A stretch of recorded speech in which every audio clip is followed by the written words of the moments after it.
pequeña reflexión que yo creo que merece la pena, yo creo que comentarla, ¿no?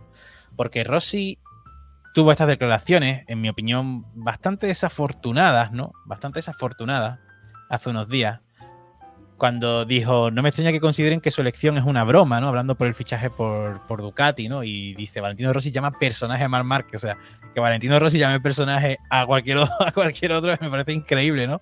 Cuando más personaje que ha habido que Rossi, y no lo digo en un sentido negativo, sino lo que es, porque el tío ha sido un personaje, es que es difícil encontrar otro. Y aquí dice lo de que, bueno, dice, tengo clara mi opinión sobre este personaje y nunca la cambiaré. Es normal que los pilotos se sientan traicionados. De un momento para otro ya no cuentan. Así que no me extraña que considere la elección de Márquez una broma. Y el tío empieza a decir como que, bueno, la consecuencia de esto, fíjate que es, que se vaya Prama, que se vaya Martín, Bezzecchi, Cabaña, que Pecco no le hace falta que Márquez esté en el garaje para demostrar que es el número 1 y demás.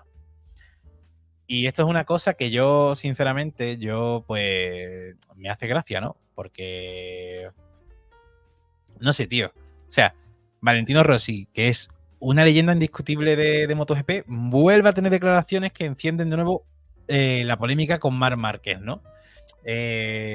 Afirmando, pues eso, que Pecco necesita a Marc en el box para demostrar que es el número 1, sugiriendo además que la incorporación de Marc no aporta un valor significativo al campeón vigente que es Pecco Bagnaia.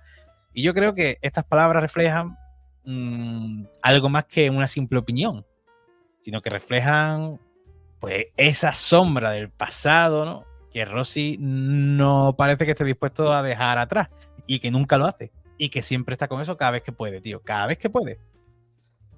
Y es que es innegable, tío, es que es innegable.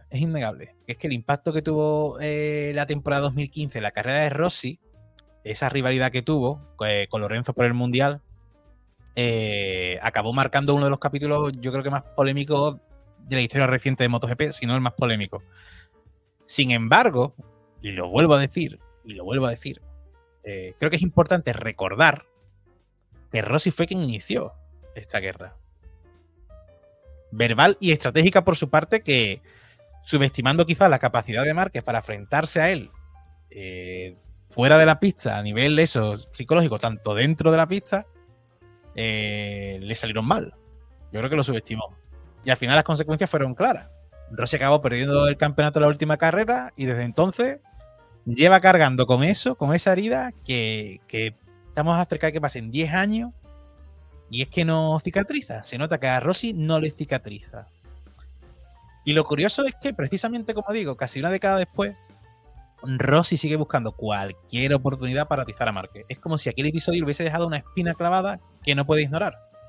Y además que yo pienso que esto realmente al final, y se denota aquí en estas declaraciones que tiene, hablando sobre el fichaje de Marc por Ducati y demás, que yo creo sinceramente le afecta a su capacidad para analizar la situación real de MotoGP con objetividad. Al decir que Bagnaia no necesita a Márquez, yo creo que Rossi está subestimando a Márquez, un piloto que le ganó más de una vez, y subestima también la capacidad para influir también de forma positiva en el equipo, ¿no?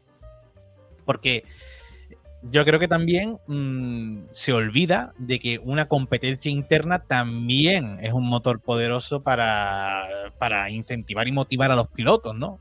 No es lo mismo tener a Miller o a Bastianini que tener a Márquez a tu lado. Y esto también le puede servir a Bagnaia también.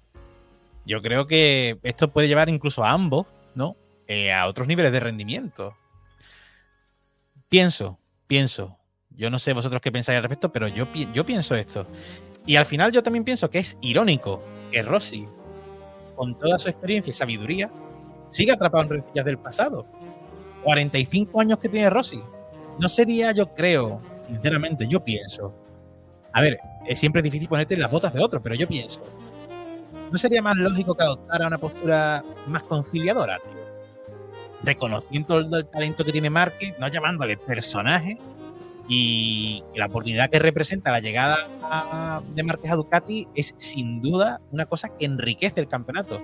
Pero no, en lugar de eso, Non Rossi opta por la crítica. Lo que solo refuerza, y es que esto es lo que pasa, porque solo refuerza la percepción de que sigue resentido por lo que ocurrió hace casi 10 años. Eso es lo que refuerza. Es así, tío. En el deporte, y especialmente yo creo que en MotoGP, la grandeza no solo se mide por los títulos y la victoria, sino también por la capacidad que tienen estos deportistas, estos pilotos, para superar las derrotas. Aprender de ellas y seguir adelante sin tener que mirar atrás.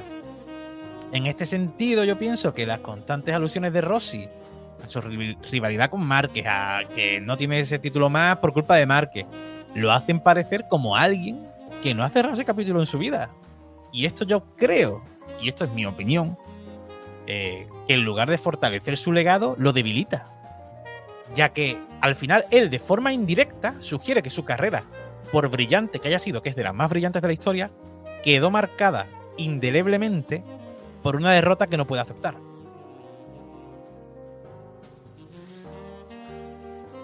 Es así. Y al final, por mucho que le duela a Rossi, el motociclismo avanza, los pilotos jóvenes toman el relevo y Márquez, con todas sus caídas y resurgimientos, y ahora vuelve a estar ahí, sigue siendo una figura clave en este deporte. Quizás la figura más clave a nivel mediático de números de personas aficionados y demás, no solo para MotoGP, sino también para Ducati. Los números de la World Ducati Week han sido los más grandes que han tenido. Los han multiplicado no sé por cuánto, ellos mismos pusieron los números, y esto es gracias a Márquez. Tal vez, en lugar de intentar minimizar su impacto, Rossi quizás debería reconocer que, como él en su momento, Márquez es un competidor feroz, como lo fue él, que merece respeto. Y al final la historia no juzgará a los pilotos por sus palabras fuera de la pista, sino por lo que lograron dentro de ella.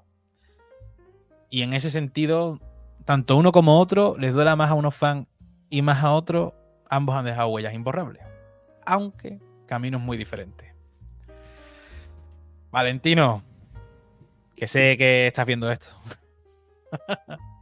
Si una guerra con Márquez no te salió bien en el 2015, yo creo que quizás sea hora de dejarlo atrás. La grandeza de un atleta, de un deportista, de un piloto, también reside en saber cuándo es el momento de parar, de ceder el paso y de admirar el presente sin resentimiento. Al fin y al cabo, el respeto que has ganado como piloto no debería haberse empañado por rencores que a estas alturas, con 45 años, solo te restan brillo.